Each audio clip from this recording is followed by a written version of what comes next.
જય ગૌ માતા, જય ગોપાલ, પારુલ જીવદયા ટ્રય. તો આ પાંજરાપોળ છે, કોઈ પ્રાઇવેટ ગૌશાળા નથી.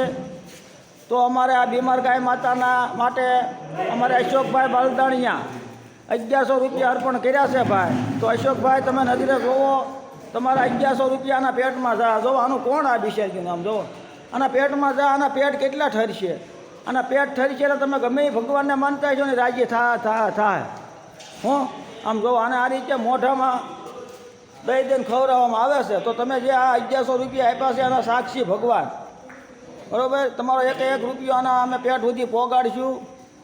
અને તમે જે આ વાવ્યું છે આ કર્મભૂમિમાં 1100 રૂપિયા, એનું ફળ તમને ભગવાન દે. કારણ કે ભાગવત ગીતામાં ભગવાન કૃષ્ણ ચોખ્ખું કહી ગયા, તમારું કરેલું ક્યાંય નહીં જવા દો. સારું કરીશું તો સારું ભગવાન આપશે, ખરાબ કરશું તો ખરાબ આપશે.